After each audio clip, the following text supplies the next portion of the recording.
까마입니다. 더 시저입니다. 오늘은 트럼프가 거의 당선이 확실시 된다는 뉴스와 함께 나스닥과 비트코인이 상당히 오르고 있죠. 대부분의 사람들은 이런 생각이 들 거예요. 그러면은 지금 이제 재료의 소멸인가? 오늘 어느 정도의 차익 실현은 오늘 나올 거라고 보고 있어요. 하지만 재료의 소멸은 미국 주식의 비트코인에 존재하지 않는다. 일부 물량은 지금 이렇게 기분이 좋을 때 약간의 일부 물량의 매도는 오히려 권장드리는 바이나 절대로 올 매도를 할 타이밍은 아니다. 올 매도를 하면 다시 이 바닥으로 들어올 수가 없을 것이다. 공포지수는 44. 현재 업데이트가 안 된 상황으로 보여지고 있고요. 나스닥 지수 한번 볼게요. 현재 이 공포의 구간에서 공포지수 매법을 가동을 하려고 했으나 모든 준비를 끝내고 이제 파이트를 한번 하려고 했으나 어떻게 알았는지 월가의 세력들이 급격하게 어제 오늘 올려주는 모습. 한 파이트 한번 할라 했는데 좀 많이 아쉽네요. 하지만 더 시즌은 파이트를 준비했으나 매도를 하진 않았다. 존버하고 추가 매수를 고려했던 상황이었다. 이렇게 올려주면은 굳이 여기서 추가 매수를 할 필요는 없고 계속적으로 존버를 하거나 아니면 약간의 익절을 하거나 둘 중에 하나를 선택해야겠죠. 그런데 이 나스닥 지수가 현재 반드시 지켜줘야 되는 이 파란색 선, 파란색 선을 지켜주고 딛고 다시 21선 위로 올라와 줬다는 건 상당히 좀 긍정적인 신호가 아닌가. 4시간 봉을 좀 짧게 끊어서 봤을 시에도 4시간 봉의 이평선을 돌리고 있다. 일목균형표 위로 올라와 주고 있다. 최소한 2700포인트 정도 빨간색 선의 터치 시 부분 익절을 고려해 볼 수가 있다.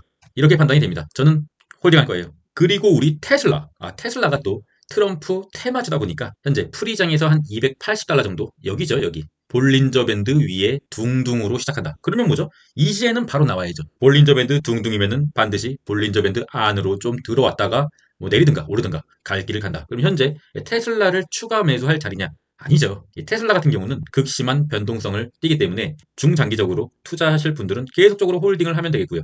저는 현재 테슬라의 수익이 드디어 고대하던 50%를 돌파했습니다. 기쁘네요. 50% 돌파. 그리고 이 실적 발표, 테슬라의 실적 발표 전에 이쯤이었죠.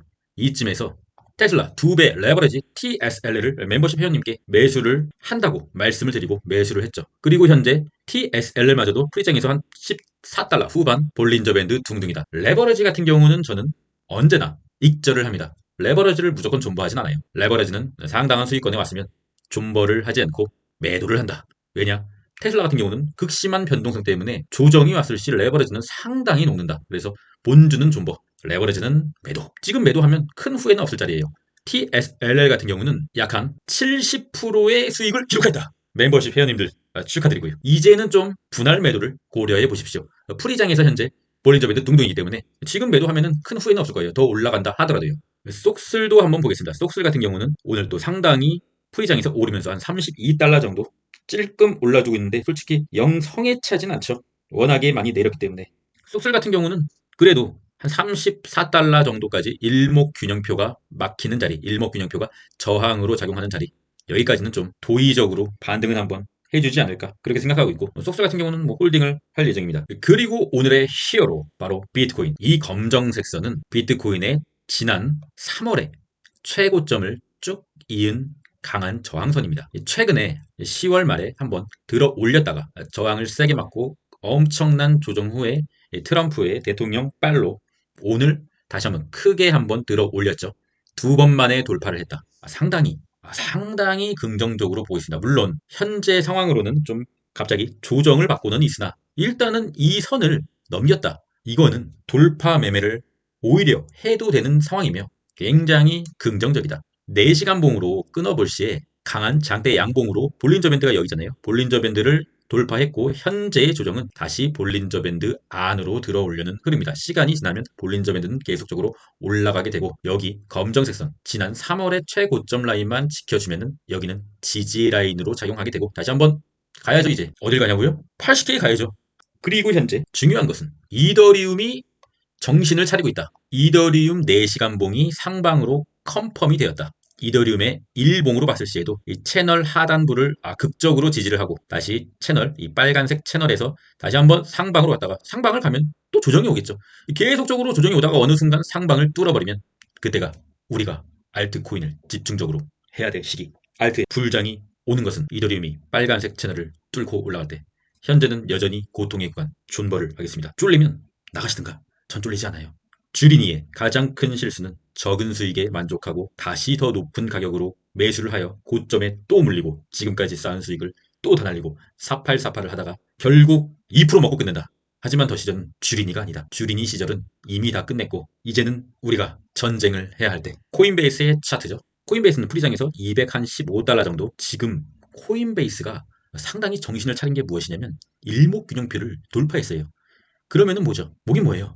추세 상단선을 이은 이 빨간색 선 230달러, 230달러까지 돌파를 해야죠. 아직 볼린저 밴드 상단도 맞지 않았잖아요. 일목균형표를 돌파했고 볼린저 밴드 상단까지 가야죠.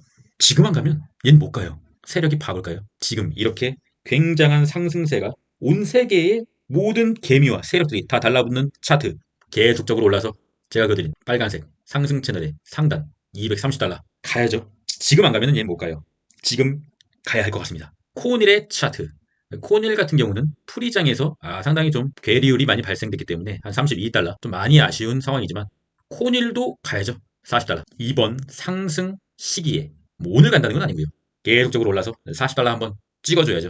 코닐, 네가 어떤 놈인지 지금부터 보여주길 바래. 쫄리면 빠져도 됩니다. 더 시전은 강요하지 않아요.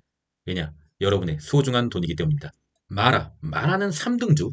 현재 프리장에서 한 18달러 겨우 유지하고 있는데 최근 들어서 여기죠.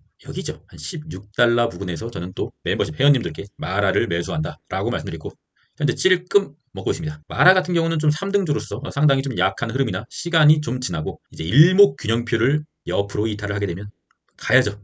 20달러 가야죠. 20달러. 충분히 어려운 가격이라고 생각하고 있지는 않습니다.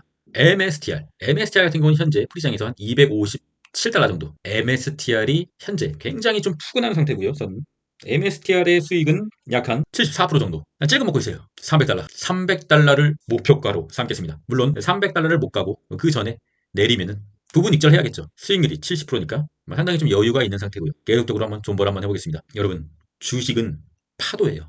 오르면 내리고 내리면 다시 오르고 오르면 다시 내리고 내리면 다시 오르고 계속적으로 파도입니다. 끝없이 쉼없이 조정 없이 오르는 거는 여러분의 뱃살밖에 없어요. 주식이라는 것은 코인이라는 것은 계속적으로 오르면은 일은 누가 합니까? 그럼 다 그냥 주식이랑 코인 하지. 계속적으로 파도를 타면서 오르락 내리락 하지만 중요한 거는 추세. 오르는 추세인가 내리는 추세인가. 오르는 추세에서 부분 익절은 당연히 필요하죠. 하지만 올 매도를 한다. 그러면은 다시 진입하기가 힘듭니다. 무서우니까요. 내가 다시 진입한 지점이 최고점일 수도 있다는 그런 불안감에 공포에 사로잡혀서 절대로 다시 진입을 못해요. 그래서 저는 항상 이렇게 오른 날에는 오늘은 TSLR을 매도 고려하고 있고요. 약간의 좀 익절을 좀 해요. 그리고 다시 조정을 받았을 시 추세를 건드리지 않는 선에서 지지를 받는다. 그럼 다시 사고요. 물량을 채워넣는다는 소리죠. 그렇게 계속 가다 보면은 계좌는 점점 불어나요. 느리긴 하지만 점점 불어난다. 올 매도, 올 매수라는 것은 자신이 최고점과 최저점을 맞출 수 있다는 오만입니다. 여러분이 그렇게 대단한 사람들이 아니잖아요. 저도 물론 마찬가지고요. 그런 오만을 부리지 말고 분할 매수, 분할 매도 반드시 지키시고요. 그것만이 개미가 월가의 세력과 돈 많은 사람들을 어렴풋이라도 따라갈 수 있는 유일한 방법이에요. 유일한 방법을 이미 알고 있는데 자신이 도대체 뭐라고 올매도 올매수, 풀매도 풀매수 타이밍을 정확하게 맞추려고 합니까? 그것은 안 됩니다. 국장에서 한 4, 5%그 정도 찔끔찔끔 먹는 그런 단타는 그렇게 하면 돼요. 왜냐? 국장은 박스권이니까. 하지만 현재의 시기에서 미장과 비트코인은 박스권이 아니다. 우상향의 시즌이다. 아직 2024년에 11월 가장 강한 11월은 이제 스타트. 쫄리면 빠지시든가. 더 시저는 일부 매도는 합니다. 일부 매도는 하되 절대로 올 매도는 하지 않아요. 그게 더 시저가 지금까지 계속적으로 계좌가 늘어나고 있는 이유입니다. 오늘장 상당한 변동성이 예상됩니다. 잘 대응하시길 바라겠고요. 계좌를 캡처하면은 고점이다. 반드시 기억하시고요. 계좌 캡처하지 마세요. 그럼 저는 끝까지 했습니다. 이상입니다.